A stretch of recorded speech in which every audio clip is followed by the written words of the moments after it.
गौतम बुद्ध के समय का प्रसिद्ध वेद जीवक किसके दरबार से संबंधित?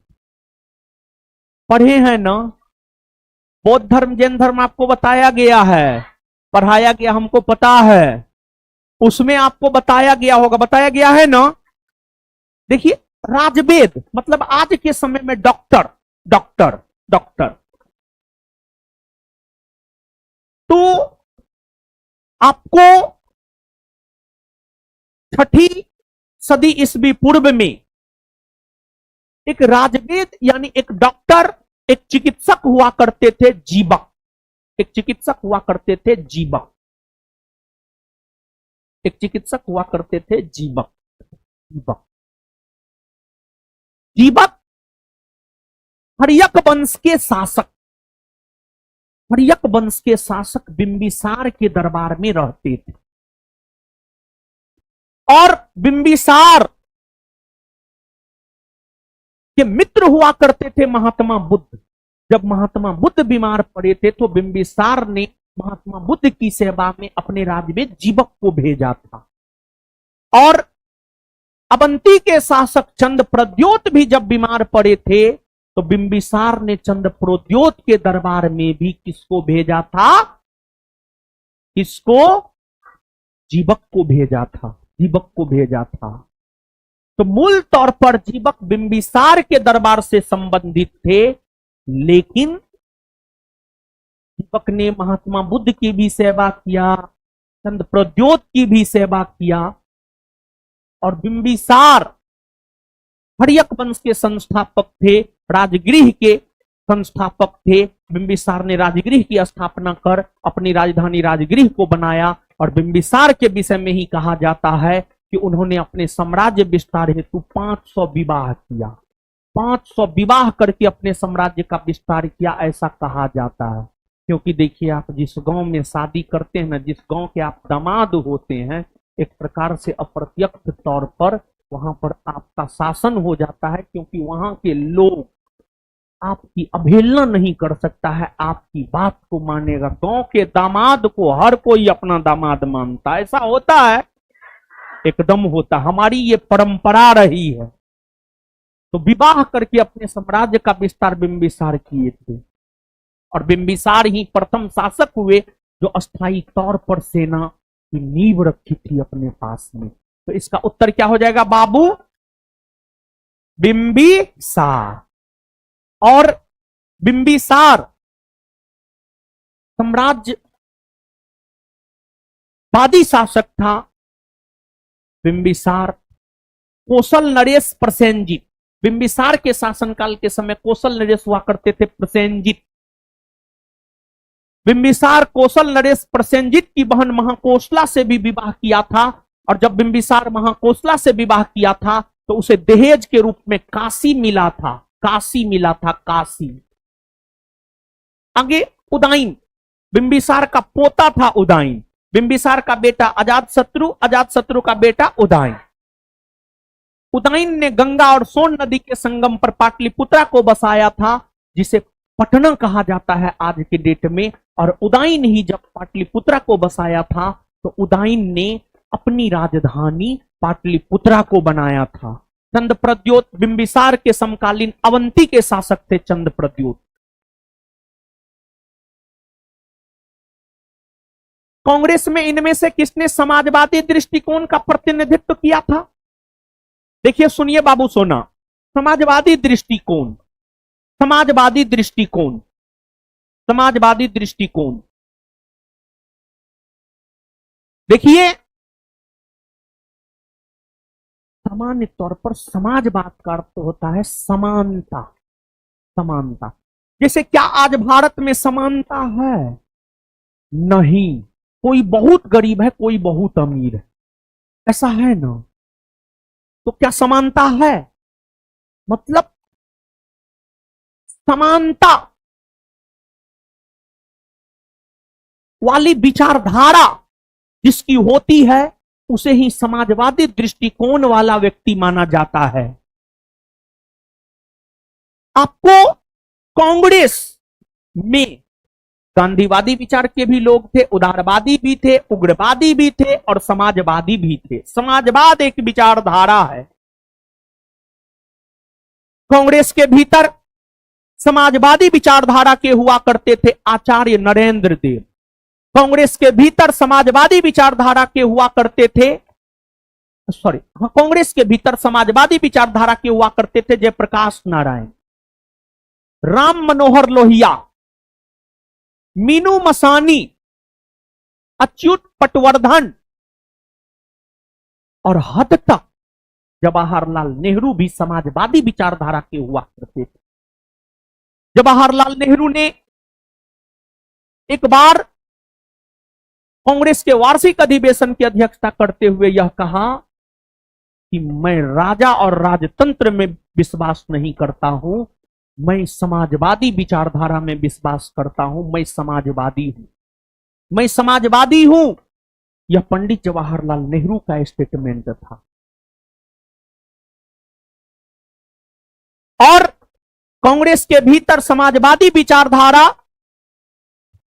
का नेतृत्व करते हुए ही आचार्य नरेंद्र देव ने मीनू मसानी, जयप्रकाश नारायण के साथ मिलकर 1934 ईस्वी में 1934 ईस्वी में Congress socialist party, Congress Samajwadi party की स्थापना किया। Congress socialist party, Congress Samajwadi party की स्थापना किया। तो कांग्रेस समाजवादी पार्टी की स्थापना कब हुई है बाबू? 1934 में हुई है। और किसने किया है? आचार्य नरेंद्र देव। किसने किया है? किसने किया है? उत्तर क्या होगा बाबू? नरेंद्र देव। नरेंद्र देव। राजेंद्र प्रसाद कांग्रेसी थे, गांधीवादी थे। ये राजेंद्र प्रसाद गांधीवादी थे, मौलाना आजाद गांधीवादी थे, सरदार पटेल गांधीवादी थे, क्योंकि ये सभी गांधी जी के विचारों से प्रेरित थे और गांधी जी के विचारों पर चलते थे। राजेंद्र प्रसाद के बारे में तो कहा जाता है कि गांधी जी अगर राजेंद्र प्रसाद को बोल देते थे कि यहां बैठे रहना, बैठले रहते, उठते नहीं थे। इतने बड़े गांधीवादी थे राजेंद्र प्रसाद। गांधी जी जो कह दिए उसको मानते थे। सरदार पटेल तो थोड़ा आलोचना भी कर देते थे गांधी जी की बातों का, लेकिन आपको राजेंद्र प्रसाद जो गांधी जी कह दिए बस, हाँ, मूर्त की तरह मानना। समझे? तो आगे बढ़ते हैं। तो मतलब यहां पर आप समझिएगा, शुरू में जानते एगो हिस्ट्री, एगो पॉलिटी, एगो ज्योग्राफी दी है, ताकि आप देखिए हिस्ट्री भी है, पॉलिटी भी है, ज्योग्राफी भी है। समझ गए? आगे देखिए ज्योग्राफी का ये क्वेश्चन, कौन सा एक महाद्वीप जिससे होकर कर्क रेखा, भूमध्य रेखा और मकर रेखा गुजरती है?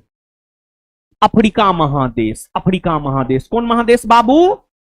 अफ्रीका महादेश। यहां पर मानचित्र नहीं लगाया, मानचित्र लगाना चाहिए भी। हाँ, लगाया है। देखिए बाबू, पृथ्वी है।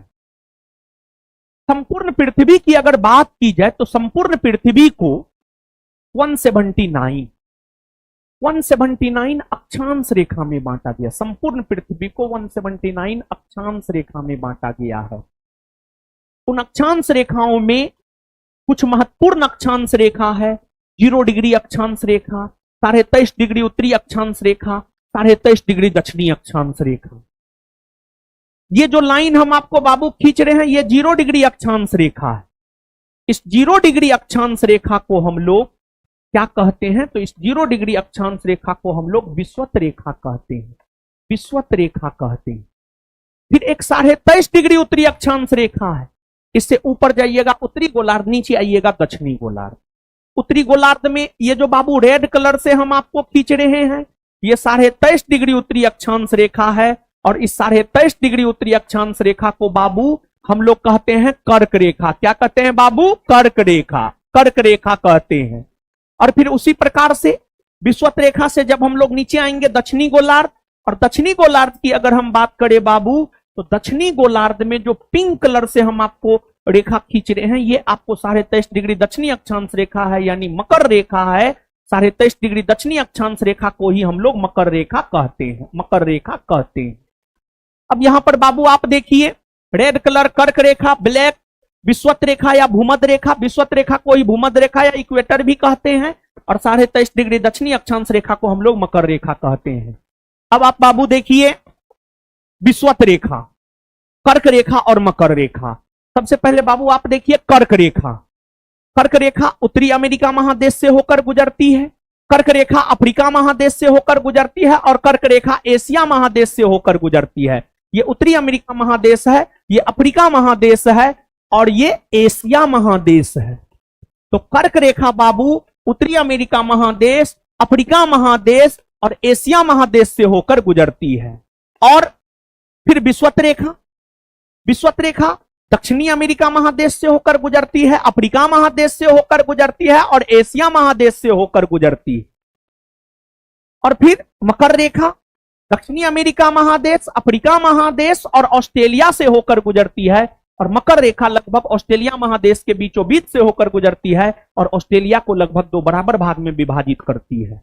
तो इसमें आप गौर फरमाइए, उत्तरी अमेरिका महादेश से कर्क रेखा गुजरती है, दक्षिणी अमेरिका महादेश से विषुवत रेखा और मकर रेखा गुजरती है, अफ्रीका महादेश से कर्क रेखा भी, विषुवत रेखा भी और मकर रेखा भी गुजरती है, आंसर अफ्रीका। फिर एशिया महादेश से कर्क रेखा और विषुवत रेखा गुजरती है, और ऑस्ट्रेलिया महादेश से जो है आपको मकर रेखा सिर्फ गुजरती है। वहीं यूरोप की अगर हम बात करें तो यूरोप महादेश से ना तो कर्क रेखा गुजरती है, ना विषुवत रेखा गुजरती है, ना मकर रेखा गुजरती है। जैसे यहां पर बाबू एक प्रश्न आया है कि किस महादेश से होकर कर्क, विषुवत, मकर तीनों गुजरती है, आंसर अफ्रीका आपने देखा। उसी प्रकार से बाबू अगर आपसे पूछ दिया कौन ऐसा महादेश है जिससे होकर ना कर्क, ना विषुवत, ना मकर रेखा गुजरती, आंसर क्या होगा, क्या होगा? ये बहुत शानदार क्वेश्चन बनता है, तो सोचना है। सब महादेश से तो गुजर भी करती है, 7 को महादेश है, उत्तरी अमेरिका 1, दक्षिणी America 2, Europe 3, Africa 4, Asia 5, Australia 6 और अंटार्कटिका 7।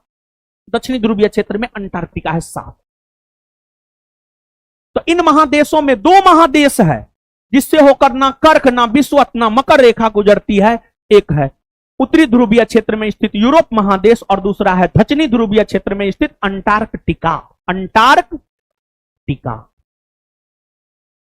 इस लाइन को बाबू आप क्वेश्चन पे ही लिखिए या फिर कॉपी में लिखिए कहीं पर। ये सब लाइन हम जो लिखा दिए वो सब जरूर याद रखिए, समझ गए? लिखिएगा बाबू, यूरोप और अंटार्कटिका, यूरोप और अंटार्कटिका, ये 2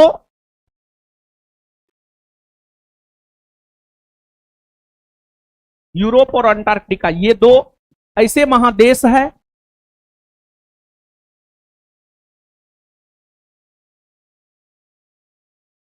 यूरोप और अंटार्कटिका, ये 2 ऐसे महादेश है जिससे जिससे जिससे ना तो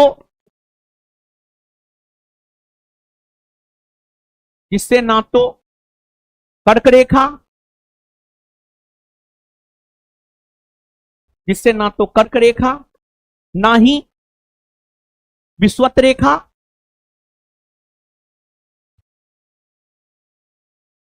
और ना ही मकर रेखा, और ना ही मकर रेखा गुजरती है, और ना ही मकर रेखा गुजरती है, और ना ही मकर रेखा गुजरती है। Full stop. और एक बात जानिए, और जानते हैं अंटार्कटिका महादेश पर मानव नहीं रहता है। यहां पर जानते हैं सब देश, रूस, अमेरिका, फ्रांस, भारत, सब देश अपना रिसर्च सेंटर स्थापित किया हुआ है। अंटार्कटिका महादेश पर सब देश अपना रिसर्च सेंटर स्थापित किया हुआ है। इसी वजह से अंटार्कटिका महादेश को विज्ञान को समर्पित महादेश कहा जाता, विज्ञान को समर्पित महादेश कहा जाता। और अंटार्कटिका महादेश पर जो है पूरा बर्फ जमा हुआ है, पूरा बर्फ जमा हुआ है, जिस वजह से इसका आकृति हमेशा चेंज होते रहता। बर्फ पिघलता है, बर्फ जमा है तो अलग आकृति, बर्फ पिघलता है तो अलग आकृति। मतलब अंटार्कटिका महादेश को गतिमान महादेश भी कहा जाता है, विज्ञान को समर्पित महादेश, गतिमान महादेश। और साथ ही साथ जो है अंटार्कटिका महादेश पर कोई मानव निवास नहीं करता है।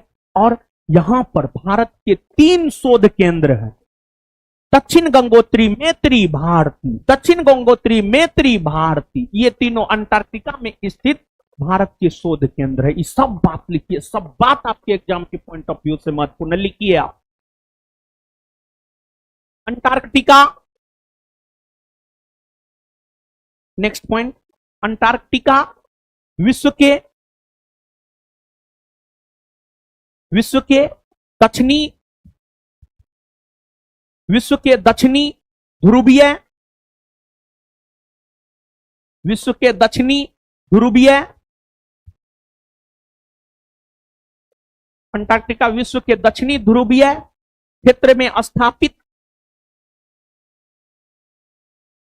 विश्व के दक्षिणी ध्रुवीय क्षेत्र में स्थापित महादेश है, महादेश है।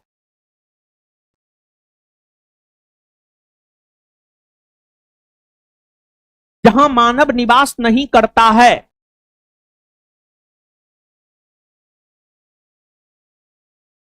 महादेश है जहां मानव निवास नहीं करता है, जहां मानव निवास नहीं करता है, जहां मानव निवास नहीं करता है। इस महादेश, इस महादेश, इस महादेश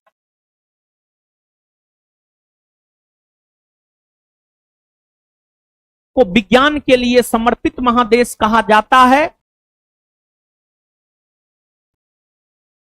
इस महादेश को विज्ञान के लिए समर्पित महादेश कहा जाता है। इस महादेश को विज्ञान के लिए समर्पित महादेश कहा जाता है।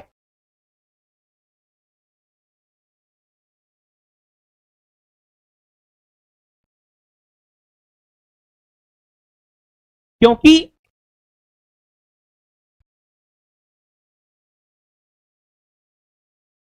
क्योंकि क्योंकि विश्व के सभी देश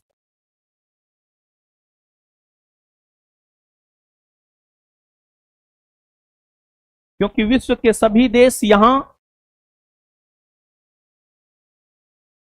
अपना अनुसंधान केंद्र, क्योंकि विश्व के सभी देश यहां अपना अनुसंधान केंद्र स्थापित किया है।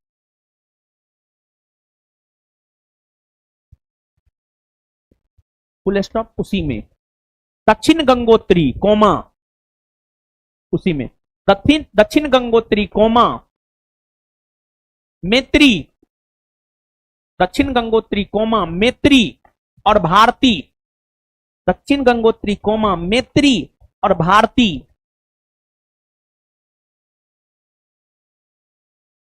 दक्षिण गंगोत्री कोमा मैत्री और भारती अंटार्कटिका में स्थापित, दक्षिण गंगोत्री कोमा मैत्री और भारती अंटार्कटिका में स्थापित, अंटार्कटिका में स्थापित 3 भारत के अनुसंधान केंद्र है। 3 भारत के अनुसंधान केंद्र है। 3 भारत के अनुसंधान केंद्र है।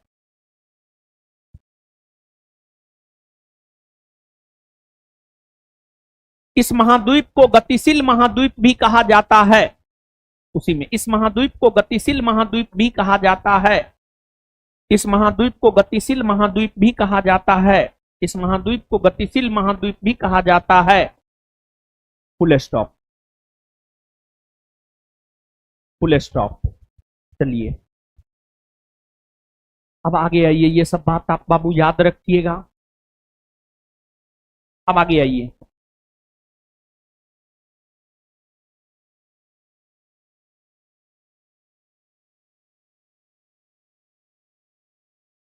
भारत का संविधान, भारत का संविधान भारत को कैसे वर्णित करता है? आप भारत के संविधान को जब आप पढ़ेंगे तो भारत के संविधान में मूल तौर पर 395 गो अनुच्छेद है। भारत के संविधान में मूल तौर पर जो 395 गो अनुच्छेद है, उन अनुच्छेदों में पहला अनुच्छेद है अनुच्छेद 1। जब आप अनुच्छेद 1 को पढ़िएगा ना, तो अनुच्छेद 1 ही हमें यह जानकारी देता है कि भारत को संविधान में किस रूप में वर्णित किया गया है। अनुच्छेद 1 क्या कहता है जानते हैं? अनुच्छेद 1 यह कहता है कि इंडिया अर्थात भारत राज्यों का संघ होगा। इंडिया अर्थात भारत राज्यों का संघ होगा। तो अनुच्छेद 1 हमें दो बात की जानकारी देता है। पहला, अनुच्छेद 1 हमें भारत के संवैधानिक नाम के बारे में जानकारी देता है। मतलब अनुच्छेद 1 हमें यह बतलाता है कि संविधान में भारत के लिए कौन से नाम का प्रयोग हुआ है। तो संविधान में भारत के लिए, संविधान में भारत के लिए भारत और इंडिया नाम का प्रयोग हुआ है। भारत और इंडिया नाम का प्रयोग हुआ है। इसके अलावे संविधान में कहीं पर आर्यावर्त नहीं मिलेगा, जम्बू द्वीप नहीं मिलेगा, हिंदुस्तान नहीं मिलेगा। ये सब भारत का नाम जो है नहीं मिलेगा, नहीं मिलेगा। संविधान में या तो भारत के लिए इंडिया शब्द है या भारत के लिए भारत शब्द, भारत के लिए भारत शब्द। समझ गए? तो एक ये जानकारी अनुच्छेद 1 देता है। दूसरा, अनुच्छेद 1 हमें यह जानकारी देता है भारत राज्यों का संघ है, भारत राज्यों का संघ है। तो आंसर हो जाएगा इसका क्या? बी।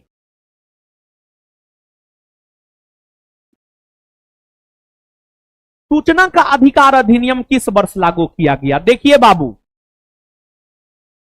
सूचना का अधिकार, सूचना का अधिकार आज के डेट में हम लोगों का अधिकार है। मतलब आज के डेट में हम सूचना प्राप्त कर सकते हैं। जैसे मान लिया जाए कि महात्मा गांधी सेतु पुल बन रहा है। अब आपकी इच्छा है कि इसमें भ्रष्टाचार हुआ है या नहीं हुआ, इसकी जानकारी हमको लेना है। आप सूचना के अधिकार के तहत इसकी जानकारी ले सकते हैं। बहुत बड़ा अधिकार है ये। और सूचना का अधिकार हद तक भ्रष्टाचार पर अंकुश लगाने का काम किया है, लेकिन फिर भी भ्रष्टाचार समाप्त हो नहीं पाया है, क्योंकि भ्रष्टाचार भारत के डीएनए में है। इसी वजह से भ्रष्टाचार भारत से खत्म होना थोड़ा मुश्किल है। लेकिन फिर भी भारत सरकार के द्वारा जो तमाम पहल किए जा रहे हैं, उन पहल के जरिए भ्रष्टाचार पर अंकुश लगा है, भ्रष्टाचार पर रोक लगा है। सूचना का अधिकार अधिनियम वर्ष 2005 में कांग्रेस की सरकार के द्वारा पारित किया गया था और इस पर राष्ट्रपति ने अपना मंजूरी 15 जून 2005 को दिया। 15 जून 2005 को दिया और यह लागू हुआ है 12 अक्टूबर 2005 से। 12 अक्टूबर 2005 से सूचना का अधिकार अधिनियम लागू हुआ है, लेकिन ऑप्शन में 12 अक्टूबर 2005 है ये नहीं। 15 जून 2005 को राष्ट्रपति, देखिए जब कोई अधिनियम, कोई बिल आता है तो उसको लोकसभा राज्यसभा पारित करता है, फिर राष्ट्रपति के पास जाता है, राष्ट्रपति अपना मंजूरी देता है, तब वह कानून बन जाता है। तो सूचना के अधिकार अधिनियम को राष्ट्रपति ने अपना मंजूरी 15 जून 2005 को दिया है और यह लागू 12 अक्टूबर 2005 से हुआ है। लेकिन इसमें 12 अक्टूबर 2005 है नहीं। तो इसी सब क्वेश्चन में कॉमन सेंस यूज करते हुए ऑप्शन के अकॉर्डिंग आंसर टिक करना है। मतलब यहां पर उस डेट को टिक करना है जिस डेट में राष्ट्रपति ने इस पर अपनी मंजूरी दिया है। तो इस प्रश्न का उत्तर हो जाएगा सूचना का अधिकार अधिनियम 15 जून 2005। और एक बात जान लो बाबू, हम कितनों तुमको पढ़ा दे, अगर तुम में कॉमन सेंस नहीं है तो जनरल कंपटीशन में बाबू तुम्हारा रिजल्ट नहीं हो सकता है। तो कॉमन सेंस डेवलप करना होगा। अगर नहीं है, कहां पे क्या सोचना है, कहां पर ऑप्शन के अकॉर्डिंग आंसर करना है। अब सवाल उठता है कि कॉमन सेंस डेवलप कैसे होगा? तो कॉमन सेंस डेवलप होगा जब तुम दिमाग के लिए कुछ करोगे। और दिमाग के लिए भी एक्सरसाइज करना होता है, दिमाग के लिए अच्छा भोजन खाना होता है, दिमाग को अच्छा बनाने के लिए जो है अच्छी पुस्तकें पढ़नी होती है, अच्छे लोगों के संसर्ग में रहना होता है, पॉजिटिव रहना होता है, तब कॉमन सेंस का विकास होगा। किताब पढ़ना होता है, समझ गए? तो आंसर होगा ए। आम चुनाव के बाद प्रोटेम स्पीकर, आम चुनाव के बाद प्रोटेम स्पीकर। देखिए आम चुनाव, आम चुनाव का मतलब क्या होता है जानते हैं बाबू? आम चुनाव का मतलब होता है लोकसभा का चुनाव। सामान्य तौर पर जब आप आम चुनाव देखिए ना तो आप समझ लीजिए बाबू इसका मतलब लोकसभा के चुनाव की बात कर रहा है। सामान्य तौर पर अगर आप आम चुनाव देखिए तो आम चुनाव का मतलब बाबू आप क्या समझ लीजिए? तो आम चुनाव का मतलब आप बाबू समझ लीजिए लोकसभा का चुनाव, लोकसभा का चुनाव, लोकसभा का चुनाव, लोकसभा का चुनाव। देखिए पूरे देश को वर्तमान में 543 लोकसभा क्षेत्र में बांटा गया है, 543 लोकसभा क्षेत्र में बांटा गया है। लोकसभा का चुनाव प्रत्यक्ष तौर पर होता है जिसमें आम जनता भाग लेता है, और वैसी आम जनता जिसका उम्र 18 वर्ष या उससे अधिक हो गया है और भारत की मतदाता सूची में उसका नाम है, वही आम जनता लोकसभा के चुनाव में भाग लेता है और अपने अपने संसदीय क्षेत्र से अपने अपने मेंबर ऑफ पार्लियामेंट को आम जनता चुन करके लोकसभा भेजता है और लोकसभा के लिए चुनाव करवाता है भारत का निर्वाचन आयोग, भारत का निर्वाचन आयोग। लोकसभा चुनाव 543 लोकसभा सीट के लिए होता है। 543 के 543 सदस्य चुने जाते हैं। अब हाय क्या जानते हैं? लोकसभा का सदस्य चुन लिया गया। अगर कोई व्यक्ति लोकसभा का सदस्य चुन लिया गया और वह बिना शपथ ग्रहण के लोकसभा की कार्यवाही में भाग लेने लगा तो उस कंडीशन में उस पर जुर्माना लगाया जाता है 500 रुपया प्रतिदिन के हिसाब से। कोई लोकसभा का सदस्य चुनाव जीता, शपथ नहीं ग्रहण किया, लोकसभा की कार्यवाही में भाग ले लिया, जितना दिन भाग लेगा उतना दिन 500 के हिसाब से जो है जुर्माना उसको लगाया जाता है। नेता पॉकेट से पैसा निकालने वाला।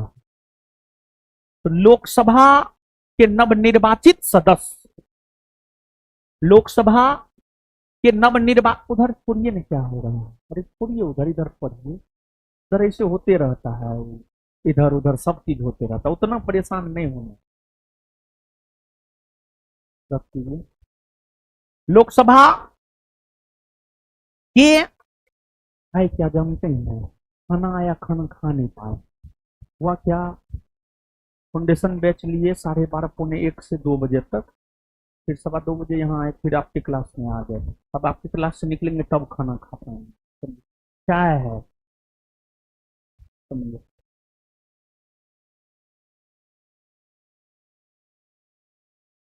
लाल चाय में जो मजा है ना वो दूध वाला में कहाँ? हम लाल चाय ही पीते हैं, दूध वाला चाय हम नहीं पीते हैं। ठीक है, लाल चाय बेस्ट, शरीर स्वास्थ्य के लिए भी ठीक होता है, हेल्थ के लिए भी ठीक होता है। बहुत गर्म है वो। हाँ सुनिए, तो नेता सब पॉकेट से पैसा निकालेगा, जुर्माना देगा, नहीं देगा। तो लोकसभा के सदस्य शपथ ग्रहण करके ही, शपथ ग्रहण करके ही, लोकसभा के सदस्य शपथ ग्रहण करके ही, शपथ ग्रहण करके ही लोकसभा की कार्यवाही में भाग लेता है। अब लोकसभा के सदस्यों को शपथ दिलाने हेतु, लोकसभा के सदस्यों को शपथ दिलाने हेतु लोकसभा के 543 निर्वाचित सदस्यों में से ही यह देखा जाता है कि कौन सबसे वरिष्ठ है, मतलब कौन सबसे अधिक बार लोकसभा का सदस्य बना है। कोई लोकसभा का सदस्य 5 बार बना है, कोई 6 बार, कोई 7 बार, कोई 8 बार। जो सबसे अधिक बार बना है, जो 8 बार बना, वरिष्ठ सदस्य माना जाएगा। वरिष्ठ सदस्य को लोकसभा के 543 सीट के लिए चुनाव हुआ, उसमें जो वरिष्ठ सदस्य हैं, उस वरिष्ठ सदस्य को भारत के राष्ट्रपति प्रोटेम स्पीकर के तौर पर नियुक्त करते हैं। 18वीं लोकसभा चुनाव में भारत के राष्ट्रपति भर्तृहरि महताब को लोकसभा के प्रोटेम स्पीकर के तौर पर नियुक्त किए थे। और प्रोटेम स्पीकर का काम होता है लोकसभा के नवनिर्वाचित सदस्यों को शपथ दिलाना। प्रोटेम स्पीकर लोकसभा के नवनिर्वाचित सदस्यों को शपथ दिला देता है, और प्रोटेम स्पीकर जब लोकसभा के नवनिर्वाचित सदस्यों को शपथ दिला देता है, तब लोकसभा के नवनिर्वाचित सदस्य लोकसभा की कार्यवाही में भाग लेने लगते हैं। और फिर लोकसभा के नवनिर्वाचित सदस्य जब भाग लेने लगते हैं लोकसभा की कार्यवाही में, तो वे अपने सदस्य गणों में से ही किसी एक को लोकसभा का अध्यक्ष और किसी एक को लोकसभा का उपाध्यक्ष चुनने का काम करता है। और भारतीय संविधान का अनुच्छेद 93 यह कहता है कि लोकसभा में एक अध्यक्ष और एक उपाध्यक्ष होगा, और लोकसभा का अध्यक्ष और उपाध्यक्ष वही होगा जो लोकसभा का सदस्य। आजाद भारत में लोकसभा के प्रथम अध्यक्ष गणेश वासुदेव मौलंकर बने। कोई ऐसा एग्जाम नहीं होगा जो ये ना पूछा होगा कि लोकसभा के प्रथम स्पीकर कौन बने हैं, गणेश वासुदेव मौलंकर। और लोकसभा की प्रथम महिला स्पीकर श्रीमती मीरा कुमार। और लोकसभा के वर्तमान में अध्यक्ष ओम बिरला। वर्तमान में 18वीं लोकसभा अस्तित्व में है, ओम बिरला वर्तमान में लोकसभा के अध्यक्ष। तो इस प्रश्न का उत्तर बाबू लोग सुना है, समझा है तो बताओ। बी होगा। हाँ, आगे, भारत के संविधान का विचार किसने दिया? क्या कोई दिक्कत हो उस क्वेश्चन में? नहीं ना। देखिए, सुनिए, एगो बात बताते हैं। यूपीएससी दीजिएगा ना, यूपीएससी दीजिएगा, प्रीलिम्स अगर में भी दीजिएगा या क्वेश्चनों देखिएगा, अगर अच्छे से नहीं पढ़े रहिएगा, क्वेश्चन आंसर देखिएगा, आपको एयू उत्तर हो सकता है, बीओ हो सकता है, सीओ हो सकता है, डीओ हो सकता है, लेकिन उसमें उत्तर एक गो होता है।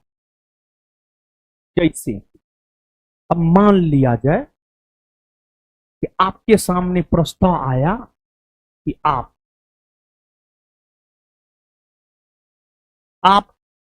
आलिया भट्ट से विवाह कीजिएगा कि कैटरीना कैफ से। आप तो कहिएगा एकरो से हो जाए तो ओकरो से कर लेंगे, ओकरो से हो जाए तो ओकरो से कर लेंगे, लेकिन होगा तो किसी एक से ही। फिर दोनों अब शादीशुदा हो गई, दोनों शादीशुदा हो गई।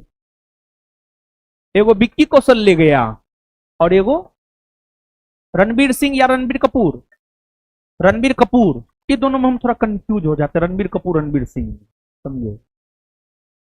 रणबीर सिंह कि कपूर? हाँ ठीक है, जो भी ले गया ना अपना, छोड़िए। अब हमको उससे क्या मतलब। वैसे ही सुनिए,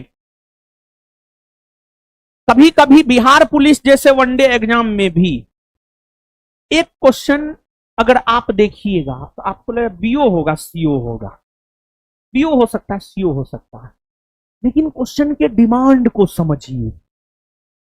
और एप्रोप्रिएट तो आंसर एक गो हो सकता है, देना तो आपको एक गो है। विवाह तो आपका या तो आलिया से होगा या कैटरीना से होगा, दोनों से तो हो नहीं सकता है, तो आंसर तो कोई एक हो सकता है। एप्रोप्रिएट आंसर उसमें हो सकता है, उसको ऐसा तो उस क्वेश्चन में कोई ऑप्शन है नहीं मेरे ख्याल से जी। हाँ डी, हाँ ठीक, कोई बात नहीं है, कोई बात नहीं, लेकिन एप्रोप्रिएट, सबसे एप्रोप्रिएट आंसर इसका बी होगा। यही तो कॉमन सेंस यूज करना है। तो कॉमन सेंस यूज करना सीखेंगे आप पढ़ने से, क्वेश्चन को एनालिसिस करने से। जैसा कि हम पढ़ते पढ़ाते तो कॉमन सेंस हमें थोड़ा सा तो आइए गया, तब ना बता देते कि बी होगा कि डी होगा। डी एकदम एप्रोप्रिएट आंसर होगा, बोर्डो बी ही मारेगा, एकदम आप कंफर्म मानिए, समझ गए? अब देखिए एगो बात बताइए, ठीक है डी क्यों नहीं होगा, हम आपको समझा देते हैं। अब मान लिया जाए कि केंद्र में बीजेपी की सरकार बनी, यानी लोकसभा के चुनाव में बीजेपी बहुमत में आ गया, बीजेपी बहुमत में आ गया। लेकिन कांग्रेस का कोई सदस्य, लगातार 10 बार लोकसभा का सदस्य चुना गया है, सबसे वरिष्ठ कांग्रेसी कोई है। तो क्या द्रौपदी मुर्मू उस कांग्रेसी को प्रोटेम स्पीकर नियुक्त कर देगी? कदापि नहीं। बल्कि बीजेपी के चुने हुए सदस्यों में द्रौपदी मुर्मू यह देखेंगी कि बीजेपी में कौन सबसे वरिष्ठ है।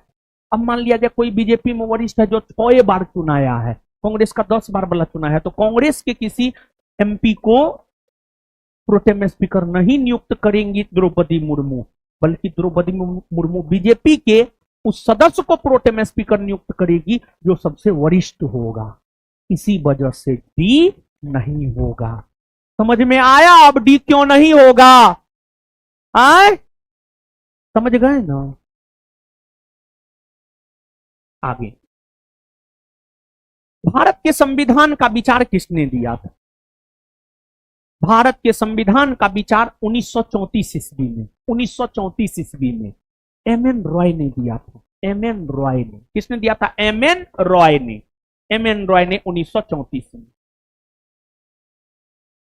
और बाबू देखिए बी आर अंबेडकर, इनके बारे में क्या कहे जानते? हम अंबेडकर साहब को अपना आदर्श क्यों मानते हैं पता है?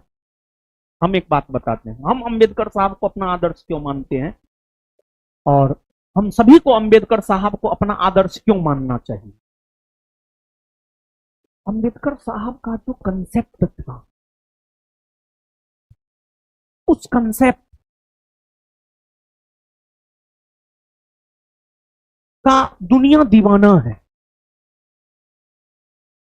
देखिए अंबेडकर साहब के साथ छुआछूत का व्यवहार हुआ। अंबेडकर साहब महार जाति से आते थे, दलित जाति था, उसके साथ छुआछूत का व्यवहार किया जाता था, तो अंबेडकर साहब के साथ छुआछूत का व्यवहार हुआ था। अंबेडकर साहब के साथ छुआछूत का व्यवहार हुआ तो अंबेडकर साहब पढ़े लिखे और उसने यह तय किया हमारे साथ छुआछूत का व्यवहार हुआ है, लेकिन हम अपनी आगे आने वाले पीढ़ी के साथ छुआछूत का व्यवहार नहीं होने देंगे। और फिर जब वे संविधान बना रहे थे तो संविधान में अनुच्छेद 17 को उन्होंने शामिल किया और उसको मौलिक अधिकार में शामिल किया और छुआछूत के अंत करने की घोषणा किया, अस्पृश्यता के अंत करने की घोषणा किया। और संविधान का यह प्रावधान कहता है कि आज की डेट में अगर कोई छुआछूत का व्यवहार किसी के साथ करे तो यह माना जाएगा कि आपके मौलिक अधिकार का हनन हुआ है और फिर आप उस स्थिति में डायरेक्ट सुप्रीम कोर्ट जा सकते हैं, देश के सबसे शीर्ष अदालत जा सकते हैं और सुप्रीम कोर्ट आपके मामलों की सुनवाई करेगा और आपको न्याय देगा। मतलब अंबेडकर साहब के दीवाने हम इसलिए हैं क्योंकि अंबेडकर साहब जो कष्ट झेले वो कष्ट अपने आगे आने वाले पीढ़ियों को नहीं झेलने दिए। एक ये रीजन है। दूसरा, उनका जो विचार था, देखिए कितना शानदार विचार था। संविधान में आरक्षण, आरक्षण अभी ईडब्ल्यूएस समुदाय के लोगों को 10% आरक्षण, यानी सामान्य वर्ग के वैसे लोग जो आर्थिक तौर पर पिछड़े हुए हैं उसे 10% आरक्षण, ओबीसी समुदाय के लोगों को 27% आरक्षण, एससी एसटी समुदाय के लोगों को उनकी जनसंख्या के अनुपात में आरक्षण। ये कंसेप्ट कौन दिया था? संविधान में आरक्षण का कंसेप्ट कौन दिया था? संविधान में आरक्षण का कंसेप्ट डॉक्टर भीमराव अंबेडकर ने दिया था। डॉक्टर भीमराव अंबेडकर ने दिया था। डॉक्टर भीमराव अंबेडकर ने दिया था। महात्मा गांधी और अंबेडकर साहब के बीच जो पूना समझौता हुआ है सितंबर 1932 में, वो पूना समझौता से ही तो आरक्षण का कंसेप्ट आया है। और आरक्षण जरूरी है या नहीं है तो हम आपको यहां पर बताते चले, आरक्षण जरूरी है। क्यों आरक्षण जरूरी है हम तुमको तर्क दे रहे हैं, तुम सुनो। मान लो घर में तुम 2 भाई हो, एगो पूरा उसको खाने के लिए कुछ तो मिला, वो दरड़ फरड़ के दूध दही सब चिचोरा पूरा खा के बलिष्ठ बन गया। और जो बलिष्ठ बन गया वो अपना छोटका भाई को खाने ही नहीं दे रहा है, उससे भी छीन के खा ले रहा है। एकदम भूखा है, छोटका भाई खाने के लिए बैठा, उससे भी छीन के दूध पी ले रहा है, खा ले रहा है। तो उस स्थिति में वो कमजोर हो जाएगा। अगर कमजोर हो गया और अगर माँ बाप उस पर विशेष ध्यान नहीं दिया और दी, तो बच्चा तो कुपोषण का शिकार हो जाएगा, बीमार रहेगा। फिर डॉक्टर के पास लेकर जाते रहिए। ऐसा हो सकता है या नहीं हो सकता है? और ऐसा होता है या नहीं होता है? एकदम होता है।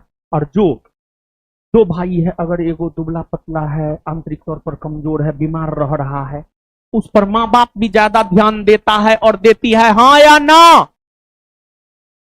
तो हमारे समाज में जो पिछड़े लोग हैं, जो दलित लोग हैं, जो शैक्षणिक तौर पर पिछड़े हुए हैं, जो सामाजिक तौर पर पिछड़े हुए हैं, जो आर्थिक तौर पर पिछड़े हुए हैं, अगर उन्हें विशेष सुविधा नहीं दीजिएगा तो क्या वे समाज की मुख्य धारा में जुड़ पाएंगे? नहीं।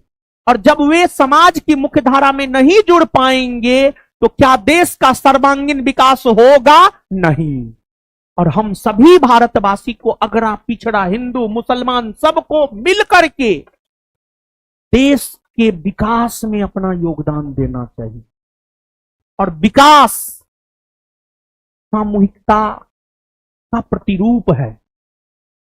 सामाजिक सामूहिकता ही देश को विकास के पथ पर ला सकता है। सामाजिक सामूहिकता ही देश को विकास के पथ पर ला सकता है। तो आरक्षण का कंसेप्ट अंबेडकर साहब ही दिए। सामान्य तौर पर दलित और पिछड़े जाति के लोग तो अंबेडकर साहब का खुले तौर पर समर्थन करते हैं, लेकिन ऊंची जाति के लोग विरोध करते हैं। तो हम ऊंची जाति के लोगों को यह कहना चाह रहे हैं, आज के डेट में ऊंची जाति के लोगों को जो केंद्र की मोदी सरकार के द्वारा 10% आरक्षण दे दिया गया है, क्योंकि संविधान में आरक्षण का प्रावधान अंबेडकर साहब करके गए थे। इसी वजह से ऊंची जाति के भी वैसे लोग जो आर्थिक तौर पर पिछड़े हुए हैं, उन्हें भी 10% आरक्षण मिला है। तो ऊंची जाति के लोगों को भी अंबेडकर साहब के विचारों का समर्थन करना चाहिए, क्योंकि वो भी उससे लाभान्वित होते। हाँ या ना? यही सब रीजन है, समझ गए। और अंबेडकर साहब को भारतीय संविधान का निर्माता माना जाता है, भारतीय संविधान का निर्माता। और ऐसा ना है कि सिर्फ अंबेडकर साहब संविधान बनाए, संविधान सभा ने बनाया, संविधान सभा के एक सदस्य थे अंबेडकर साहब, लेकिन संविधान बनाने में सबसे बड़ा योगदान उनका रहा है। इसी वजह से अंबेडकर साहब को संविधान निर्माता माना जाता है। अंबेडकर साहब के बारे में और क्या बोले, कम से कम एक लेक्चर पूरा, एक सप्ताह, कम से कम एक सप्ताह अंबेडकर साहब के बारे में हम बोल सकते हैं। बहुत ज्यादा नॉलेज ना है, लेकिन एक सप्ताह 2 घंटा के हिसाब से मतलब 14-15 घंटा हम अंबेडकर साहब के बारे में बोल सकते हैं। ठीक है, और पढ़ेंगे तो और बोल सकते हैं, जितना पढ़े उसमें 14-15 घंटा बोल सकते हैं। ठीक है। उनकी 2 बीबी थी, पता है आपको? वो हिंदू जन्म लिए थे लेकिन मरे नहीं थे हिंदू, वो बौद्ध होकर के मरे थे, समझो, हिंदू धर्म को छोड़ दिए थे। चलिए पढ़िए, कितना अंबेडकर साहब को जानिएगा, बहुत जान लिए। और इसमें से भी बहुत सारा चीज एग्जाम के पॉइंट ऑफ व्यू से महत्वपूर्ण है, समझे। जितना अभी हम भाषण दिए, कुछ भी भाषण देंगे तो एग्जाम के पॉइंट ऑफ व्यू से महत्वपूर्ण होगा। और इसी सब चीज से, ये सब चीज से तुम लोगों के अगर गौर से सुनेगा, कॉमन सेंस का विकास होगा। भारत के संविधान के किस भाग में मूल कर्तव्यों को सन्निहित किया गया है? जानते हैं आप लोग? भारत के मूल संविधान में, मूल संविधान मतलब जो संविधान 26 जनवरी 1950 को लागू हुआ, उसी को मूल संविधान कहा जाता है। भारत के मूल संविधान में जानते हैं मूल कर्तव्य नहीं था। बाद में सरदार स्वर्ण सिंह कमेटी ने अनुशंसा किया। सरदार स्वर्ण सिंह समिति 12 सदस्यीय समिति था, जिसके अध्यक्ष सरदार स्वर्ण सिंह थे। सरदार स्वर्ण सिंह कमेटी ने यह अनुशंसा किया कि संविधान में मौलिक कर्तव्य को भी शामिल किया जाना चाहिए। और फिर आपको सरदार स्वर्ण सिंह समिति की अनुशंसा पर ही प्रधानमंत्री इंदिरा गांधी की सरकार के द्वारा 42वां संविधान संशोधन 1976 किया गया और इस संविधान संशोधन के तहत मौलिक कर्तव्य को जोड़ा गया। और इसी संविधान संशोधन के तहत भाग 4 का क और 51 का क जोड़ा गया। भाग 4 का क और 51 का क जोड़ा गया। भाग 4 का क और अनुच्छेद 51 का क जोड़ा गया।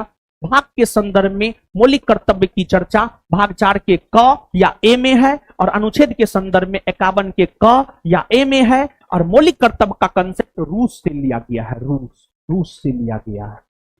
रूस से लिया गया है। आंसर हो जाएगा सी। भाग 5 में संघ का शासन है, भाग 2 में नागरिकता है, भाग 6 में राज्य का शासन। और भारतीय संविधान के अलग अलग भागों में अलग अलग प्रावधान है। भाग 1 में संघ राज्य क्षेत्र, भाग 2 में नागरिकता, भाग 3 में मौलिक अधिकार, भाग 4 में राज्य के नीति निर्देशक तत्व, भाग 4 के क में मौलिक कर्तव्य, भाग 5 में संघ का शासन, भाग राज्य में राज्य, भाग 5 में संघ का शासन, भाग 6 में राज्य का शासन, भाग 7 निरस्त कर दिया गया है, खत्म है। भाग 8 में केंद्र शासित प्रदेश में शासन प्रशासन, भाग 9 में पंचायत, नगर पालिका, सहकारी समिति, भाग 10 में अनुसूचित क्षेत्र और जनजातीय क्षेत्र में शासन प्रशासन, भाग 11 में केंद्र राज्य संबंध। इसी प्रकार से ऑनवर्ड है। समझ गए? जब पॉलिटी पढ़ाएंगे तो हम आपको देंगे, इसका परेशान नहीं होना। संविधान की अनुच्छेद के तहत उच्च न्यायालय को सभी अधीनस्थ न्यायालयों पर अधीक्षण की शक्ति देता है। देखिए, जानते हैं बाबू लोग, सुनिए सुनिए, आपको भारत में न्याय प्रणाली की अगर हम बात करें तो भारतीय न्याय प्रणाली के अंतर्गत सर्वोच्च स्थान पर, भारत में न्याय प्रणाली की बाबू लोग अगर हम बात करें तो भारत में न्याय प्रणाली के अंतर्गत सर्वोच्च स्थान पर सुप्रीम कोर्ट है। सर्वोच्च स्थान पर सुप्रीम कोर्ट है। सुप्रीम कोर्ट है। सुप्रीम कोर्ट के नीचे हाई कोर्ट है। हाई कोर्ट है। और हाई कोर्ट के नीचे सबऑर्डिनेट कोर्ट है। सबऑर्डिनेट कोर्ट है। सबऑर्डिनेट कोर्ट है। सबऑर्डिनेट कोर्ट को ही अधीनस्थ न्यायालय कहते हैं। अधीनस्थ न्यायालय कहते हैं। जिला में आप जिस भी जिला के हैं, जहानाबाद, भोजपुर, बक्सर, नवादा, कैमूर, औरंगाबाद, या जहां के भी आप हैं, उस जिला में आप देखेंगे एगो न्यायालय होता है। न्यायालय होता है। और जिला में एगो व्यवहार न्यायालय होता है, एगो सत्र न्यायालय होता है। ये जो जिला में व्यवहार न्यायालय, सत्र न्यायालय होता है, वही सब अधीनस्थ न्यायालय के अंतर्गत आता है। जैसे पटना में देखिए ना, पटना में एगो हाई कोर्ट है, उधर चिड़ियाघर तरफ जाइएगा तो पटना हाई कोर्ट मिलेगा। लेकिन यहाँ गांधी मैदान में एगो न्यायालय है, गायघाट में एगो न्यायालय है। गांधी मैदान और गायघाट में जो न्यायालय है वो अधीनस्थ न्यायालय है, वो सबऑर्डिनेट कोर्ट के अंतर्गत आएगा। सबऑर्डिनेट कोर्ट के अंतर्गत आएगा। दिल्ली में सुप्रीम कोर्ट है, पटना हाई कोर्ट पटना में है, और पटना में गायघाट और यहाँ गांधी मैदान के पास जो है अधीनस्थ न्यायालय है। तो सुप्रीम कोर्ट के अधीन हाई कोर्ट, हाई कोर्ट के अधीन सबऑर्डिनेट कोर्ट आता है। हाई कोर्ट, हाई कोर्ट उच्च न्यायालय को सभी अधीनस्थ न्यायालय पर अधीक्षण की शक्ति है। मतलब ये वही बात है, जैसे मान लिया जाए आपका बड़ा भाई है, 2 साल पहले से पटना में रह रहा है, आप पटना आए तो आपके मम्मी पापा क्या कहेंगे? इसको देखना थोड़ा अच्छे से। अधीक्षण मतलब देख रेख करना। तो उच्च न्यायालय, Patna high court, subordinate court का अधीक्षण करता है। इसकी चर्चा कौन अनुच्छेद में? 226 में, 227 में, 228 में, 229 में? नहीं, 226 में है कि अगर आपके मौलिक अधिकार का हनन होता है, 226 में है, अगर आपके मौलिक अधिकार का हनन होता है तो फिर आपको अनुच्छेद 226 हाईकोर्ट जाने का अधिकार देता है। और अनुच्छेद 226 के तहत जब आप हाईकोर्ट जाते हैं तो हाईकोर्ट आपको लेकर के 5 प्रकार का रीट जारी कर सकता है। हाईकोर्ट 5 प्रकार का रीट जारी कर सकता है। बंदी प्रत्यक्षीकरण, परमादेश, अधिकार परीक्षा लेख, उत्प्रेषण और प्रतिषेध लेख। समझ गए? अनुच्छेद 227, इस प्रश्न का उत्तर हो जाएगा अनुच्छेद 227। अनुच्छेद 227 के तहत ही उच्च न्यायालय को यह शक्ति है कि वह सभी अधीनस्थ न्यायालयों का अधीक्षण कर सकता है। अधीक्षण, परीक्षण, निरीक्षण कर सकता है। राज्यसभा के सदस्यों का चुनाव किसके द्वारा किया जाता है? देखिए भारत में संसदीय लोकतांत्रिक प्रणाली को अपनाया गया है। जिस संसदीय लोकतांत्रिक प्रणाली के अंतर्गत संसद का 2 सदन होता है। संसद का 2 सदन होता है। एक होता है लोकसभा और एक होता है राज्य। एक होता है लोकसभा और एक होता है राज्यसभा होता है। तो संसद के 2 सदन होते हैं। संसद का 2 हाउस होता है। संसद के 2 घर होते हैं। एक होता है लोकसभा और एक होता है राज्यसभा। एक होता है लोकसभा और एक होता है राज्यसभा। यहां पर समझिएगा, यहां पर जो बता रहे हैं बाबू, यहां से एक क्वेश्चन आएगा, तुम जान लो, और इसको कॉपी में तुमको लिख लेना है। हम लिखेंगे कुछ नहीं, पहले समझ लो फिर हम तुमको लिखा देंगे, परेशान नहीं होना है। लोकसभा का चुनाव का जहां तक सवाल है, लोकसभा के चुनाव में आम जनता भाग लेता है। लोकसभा के चुनाव में आम जनता भाग लेता है। आम जनता, वैसी आम जनता जिसका उम्र 18 वर्ष या उससे अधिक है और उसका नाम मतदाता सूची में है, वही लोकसभा के चुनाव में भाग लेता है। वही लोकसभा के चुनाव में भाग लेता है। तो लोकसभा के चुनाव में आम जनता पार्टिसिपेट करता है। 18 वर्ष या उससे अधिक उम्र की आम जनता, जो वयस्क है, जिसका नाम मतदाता सूची में है वह। अब राज्यसभा के चुनाव में कौन भाग लेता है? तो राज्यसभा के चुनाव की अगर हम बात करें तो राज्यसभा के चुनाव में आम जनता भाग नहीं लेता है, बल्कि राज्यसभा के चुनाव में आम जनता भाग नहीं लेता है, बल्कि राज्यसभा के चुनाव में अगर देखा जाए तो राज्यसभा के चुनाव में अगर देखा जाए तो राज्यसभा के चुनाव में राज्य के विधानसभा के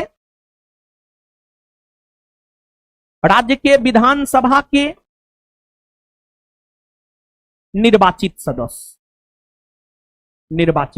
राज्य के विधानसभा के निर्वाचित सदस्य राज्यसभा के चुनाव में भाग लेता है।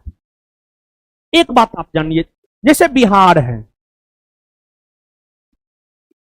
बिहार को लोकसभा में 40 गो सीट और राज्यसभा में 16 गो सीट दिया गया है। अब बिहार को राज्यसभा में 16 गो सीट दिया गया है। उस 16 सीट के लिए जब चुनाव होगा तो बिहार राज्य के विधानसभा के निर्वाचित सदस्य भाग लेंगे। बिहार राज्य के विधानसभा में निर्वाचित सदस्यों की संख्या है 243। बिहार की विधानसभा में सीट की संख्या है 243। बिहार के विधानसभा में जो 243 सीट है, ये जो 243 को निर्वाचित विधानसभा, बिहार विधानसभा के सदस्य होते हैं, यही 243 को मिल करके राज्यसभा के 16 सदस्यों को बिहार से चुन करके भेजेंगे। राज्यसभा के लिए 16 सदस्यों को चुनकर भेजेंगे। जैसे तेजस्वी यादव राज्य के विधानसभा के निर्वाचित सदस्य हैं। जैसे आपको और भी कई सारे नेता हैं। 243 को विधायक है, हर क्षेत्र का विधायक होगा आपका, और आपका जो विधायक होता है वही राज्यसभा के सदस्य में भाग लेता है। समझ गए? जैसे हम लोग की तरफ का विधायक है कौन? आलोक है, आलोक रंजन है, संभव, हाँ आलोक रंजन है। उसका आलोक पनीर है, समझे? उसका बिजनेस है, बिजनेस, हाँ जहां भी है, छोड़िए ना, उतना बताने का क्या जरूरत। मतलब वो बिजनेसमैन है और भाजपा के विचारधारा से प्रेरित है। तो हर क्षेत्र का आपका भी कोई ना कोई विधायक होगा, है ना? हो तो आपका विधायक सब जो होता है ना, वही राज्यसभा के सदस्यों के चुनाव में भाग लेता। समझे हो? तो राज्यों के विधानसभा के निर्वाचित सदस्य को ही सामान्य भाषा में विधायक कहते हैं।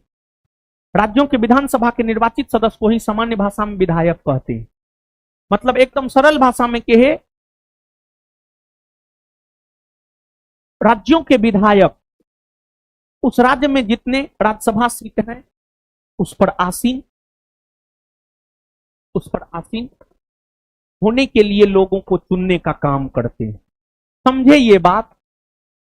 पक्का? सही में? नहीं समझे? आए? समझ गए?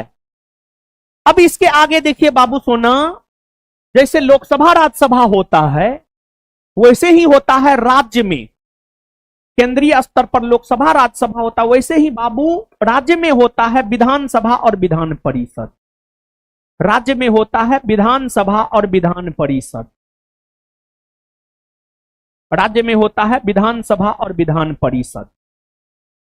अब विधानसभा के चुनाव में कौन भाग लेता है? विधानसभा के चुनाव में वही भाग लेता है जो लोकसभा के चुनाव में भाग लेता है, यानी देश की वयस्क जनता। विधानसभा का चुनाव राज्य में होता है, तो जिस राज्य में विधानसभा का चुनाव होता है उस राज्य की वयस्क जनता, मतलब जिसका उम्र 18 वर्ष या उससे अधिक है, वो विधानसभा के चुनाव में भाग लेगा। तो आम जनता इसमें भाग लेता है। लेकिन विधान परिषद के चुनाव में आम जनता भाग नहीं लेता है। विधान परिषद के कितने सदस्य होते हैं, उसमें से 1/3 सदस्य को चुनने का काम राज्य के विधानसभा के निर्वाचित सदस्य करते हैं। राज्य के विधानसभा के निर्वाचित सदस्य करते हैं। राज्य के विधानसभा के निर्वाचित सदस्य करते हैं। पुनः 1/3 सदस्य को स्थानीय निकाय के चुने हुए प्रतिनिधि चुनते हैं। स्थानीय निकाय, पंचायती राज, नगर निगम के चुने हुए प्रतिनिधि चुनते हैं। फिर विधान परिषद के 1/6 भाग सदस्यों को मनोनीत करते हैं राज्यपाल। 1/6 भाग सदस्यों को मनोनीत करते हैं राज्यपाल। और फिर 1/12 भाग सदस्यों को चुनने का काम शिक्षक करते हैं और 1/12 भाग सदस्यों को चुनने का काम करता है छात्रगण, जो ग्रेजुएट है उस प्रकार के छात्रगण, स्टूडेंट। अब आप जोड़िएगा तो आपको टोटल पूरा 1 आ जाएगा। 1/3, 1/3, 1/6 प्लस 1/12, 1/12 सबको जोड़िएगा तो 1 आ जाएगा। मतलब जितना सदस्य है उसमें से 1/3 भाग सदस्यों को राज्य के विधानसभा के निर्वाचित सदस्य चुनते हैं। 1/3 भाग सदस्यों को स्थानीय निकाय के सदस्य चुनते हैं। 1/6 भाग सदस्यों को राज्यपाल के द्वारा मनोनीत किया जाता है साहित्य, कला, विज्ञान, समाज सेवा के क्षेत्र से। और 1/12 भाग सदस्यों को शिक्षक, 1/12 भाग सदस्यों को छात्र। समझ गए? तो कौन किसके चुनाव में भाग लेता है, किसका चुनाव में कौन भाग लेता है, ये बात हम आपको बता दिए। इसको आप याद रखिएगा। अब इसको आप लिख लीजिए। ऐसे लिखिए, लोकसभा और राज्यों के विधानसभा के चुनाव में आम जनता भाग लेता है। लोकसभा और राज्यों के विधानसभा चुनाव में, लोकसभा और राज्यों के विधानसभा चुनाव में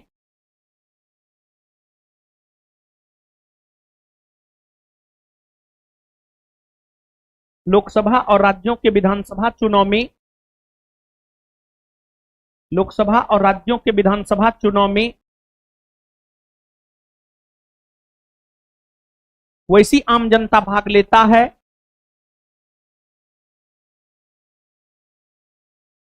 जिसका उम्र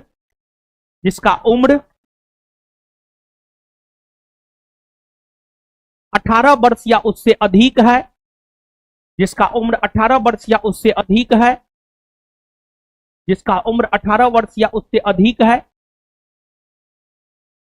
जिसका उम्र 18 वर्ष या उससे अधिक है तथा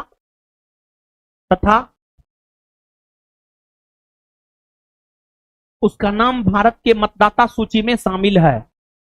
तथा उसका नाम भारत के मतदाता सूची में शामिल है। तथा उसका नाम भारत के मतदाता सूची में शामिल है। तथा उसका नाम भारत के मतदाता सूची में शामिल है।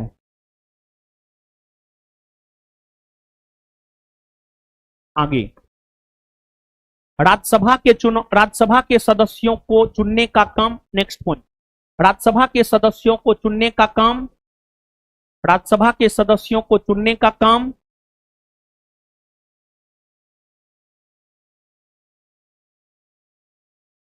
राज्यसभा के सदस्यों को चुनने का काम, राज्यसभा के सदस्यों को चुनने का काम, राज्यसभा के सदस्यों को चुनने का काम, चुनने का काम राज्य के विधानसभा के निर्वाचित सदस्य करते हैं। राज्यसभा के सदस्यों को चुनने का काम राज्य के विधानसभा के निर्वाचित सदस्य करते हैं। राज्यसभा के सदस्यों को चुनने का काम राज्य के विधानसभा के निर्वाचित सदस्य करते हैं।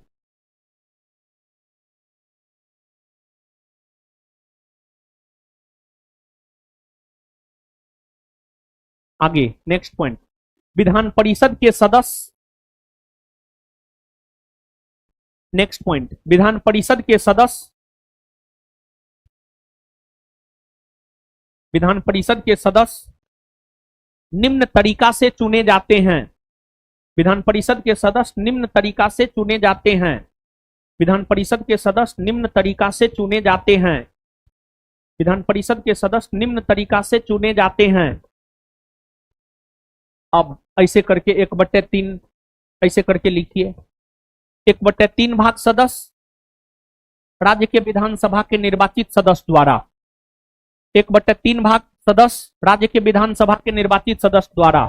एक नंबर में 1/3 भाग सदस्य राज्य के विधानसभा के निर्वाचित सदस्य द्वारा, 1/3 भाग सदस्य राज्य के विधानसभा के निर्वाचित सदस्य द्वारा, 1/3 भाग सदस्य राज्य के विधानसभा के निर्वाचित सदस्य द्वारा, 1/3 भाग सदस्य राज्य के विधानसभा के निर्वाचित सदस्य द्वारा। पुनः 2 नंबर में 1/3 भाग सदस्य स्थानीय निकाय के प्रतिनिधियों द्वारा, 1/3 भाग सदस्य स्थानीय निकाय के प्रतिनिधियों द्वारा, 1/3 भाग सदस्य स्थानीय निकाय के प्रतिनिधियों द्वारा, स्थानीय निकाय के प्रतिनिधियों द्वारा। फिर 1/6 भाग सदस्य राज्यपाल द्वारा साहित्य, कला, विज्ञान, समाज सेवा के क्षेत्र से मनोनीत किए जाते हैं। 1/6 भाग सदस्य, 1/6 भाग सदस्य राज्यपाल द्वारा,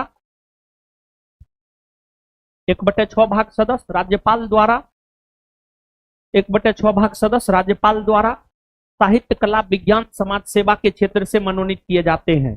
1/6 भाग सदस्य साहित्य, कला, विज्ञान, समाज सेवा के क्षेत्र से मनोनीत किए जाते हैं। 1/12 शिक्षक द्वारा, 1/12 छात्र द्वारा, 1/12 शिक्षक द्वारा, 1/12 छात्र द्वारा, 1/12 शिक्षक द्वारा, 1/12 छात्र द्वारा। लिख लिए हैं? लिख लिए?